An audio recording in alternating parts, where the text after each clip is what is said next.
Describe the general principles of control and basic hierarchy of risk reduction measures that encompass technical, behavioral and procedural controls. General principles of prevention.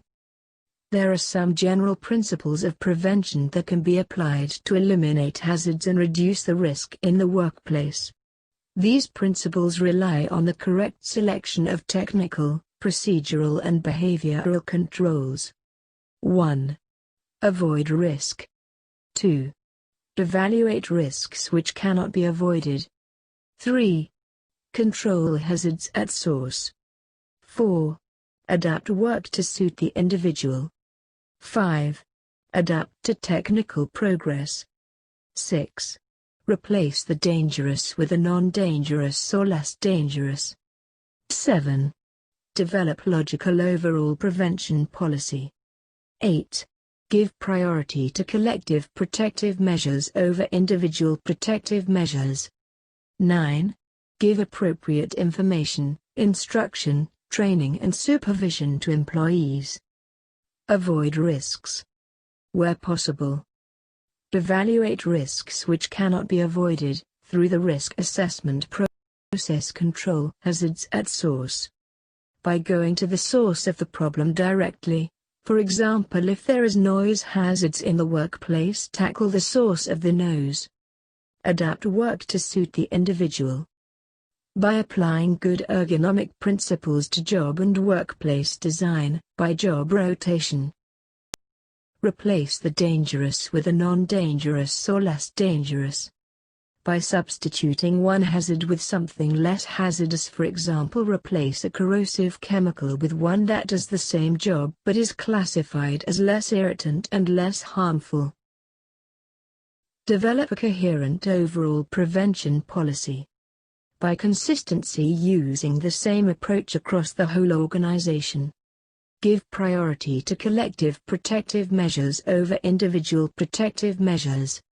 By creating a workplace that is safe for all rather than relying on measures that only protect one worker at a time, for example, install a guardrail rather than rely on PPE. Why do instruction, training and supervision form a part of safe system? Give appropriate information, instruction, training and supervision to employee, so that workers have the necessary background information to make correct choices.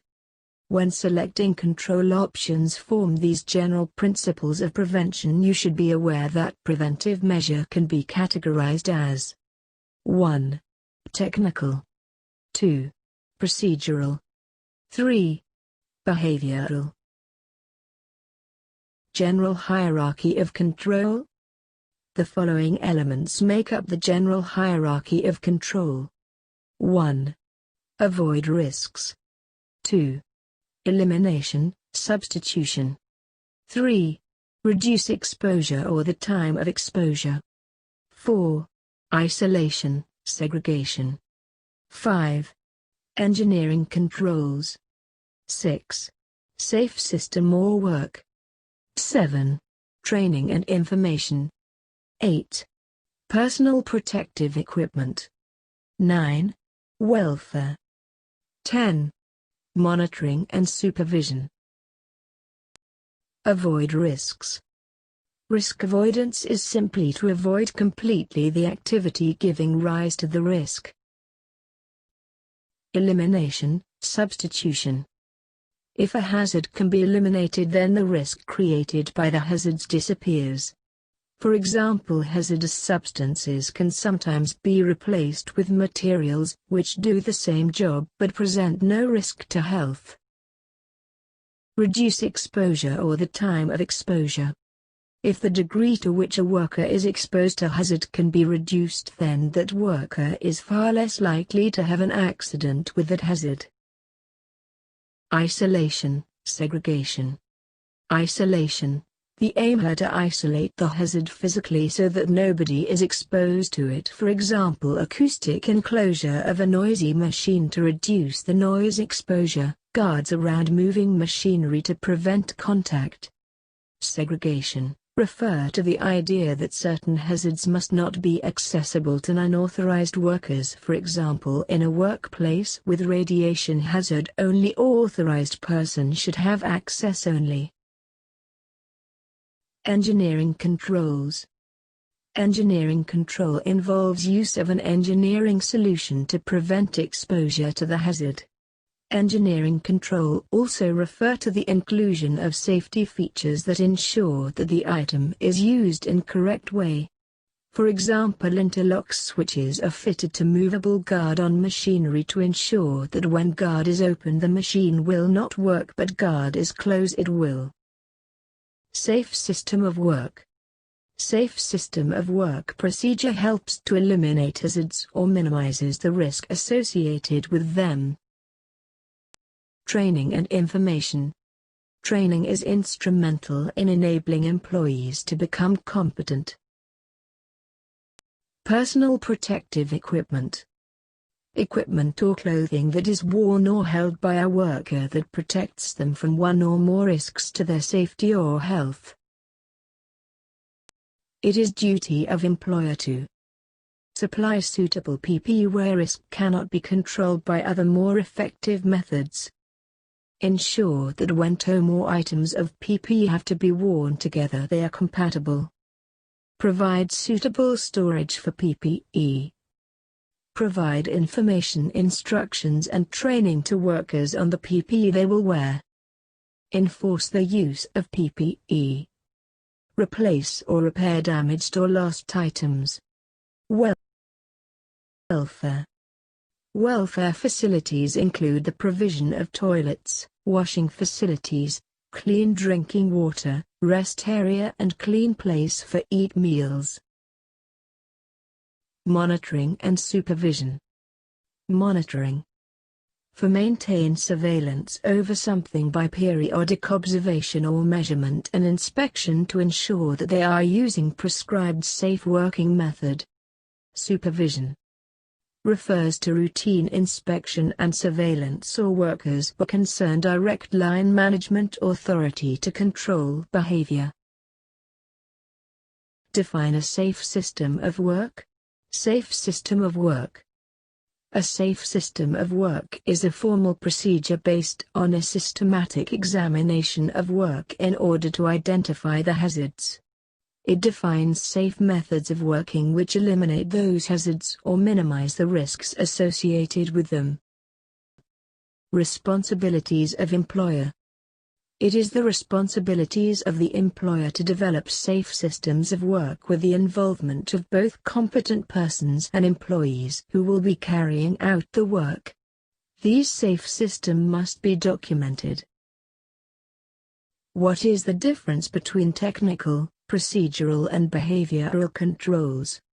Technical, procedural and behavioral controls. A safe system of work will involve all the elements of control that we identified earlier in the general hierarchy of control. 1. Technical or engineering control. 2. Procedural control. 3. Behavioral control. Technical or engineering control. Applied directly to the hazard in order to minimize the risk. This may involve fencing or barriers of different kinds to isolate workers from hazard. Procedural control. The way in which work should be carried out in relation to the hazards. They specify the exact tasks involved, their sequence and the safety actions and checks which have to be taken. Behavioral control. How the individual worker acts in relation to the hazard, for example good housekeeping or using PPE. Development of a safe system of work.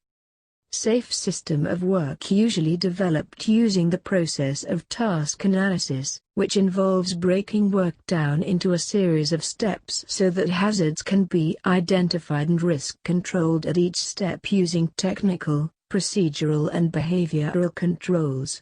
Once developed, safe systems must be implemented and are monitored to ensure continued effectiveness. Describe what factors should be considered when developing and implementing a safe system of work. When developing a safe system of work, it is important to consider that 1. People, who is the SSW, for what level of competence or technical ability should they have? 2. Equipment, what equipment will be worked on? What safety equipment will be required? 3. Materials, what materials will be used or handle the work? Who will waste dispose of? 4.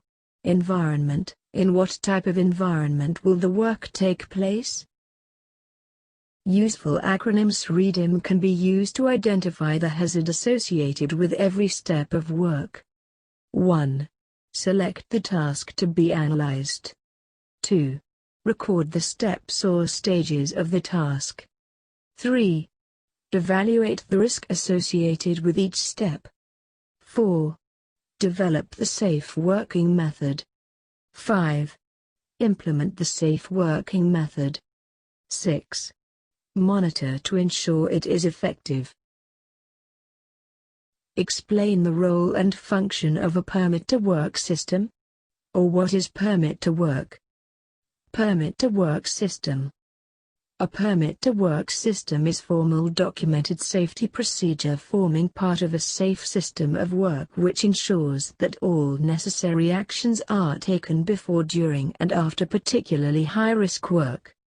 A permit system formalizes the control of high-risk work to ensure that all the risks have been identified, all the precaution put in place, and that appropriate information has been communicated to all relevant parties. What are the key elements of typical permit? There are 4 main sections to a permit to work. 1. Issue. 2. Receipt. 3. Clearance, return to service. 4. Cancellation. 5. Extension. What is the main objective of an emergency procedure? Emergency procedures. Importance of developing emergency procedures. An organization should develop emergency procedures to deal with foreseeable incidents such as fire, bomb threat, spillage of a hazardous chemical, release of a toxic gas, outbreak of disease, severe weather or flooding, and multiple casualty accident. Emergency procedures. These procedures should cover the internal arrangements for dealing with the foreseeable incidents, which will include 1. Procedure to follow. 2. Provision of suitable equipment. 3. Nomination of responsible staff. 4. Provision of training and information. 5. Drills and exercises. 6. Contracting the emergency services. What factors might need to be considered when determining the first aid provision for a workplace? First aid coverage. To determine what first aid provision to make, an employer will have to undertake an assessment which should consider various factors such as the general risk level of the workplace, the hazards present in the workplace, accident history, the presence of vulnerable persons, the number of workers in the workplace, work patterns and shift systems of workers, the geographic location of the workplace, the spread of the workplace. Please give comment and suggestions. Thank you. Subscribe our YouTube channel and hit the bell icon for more updates. Thank for visit our channel. See you next class. Thank you.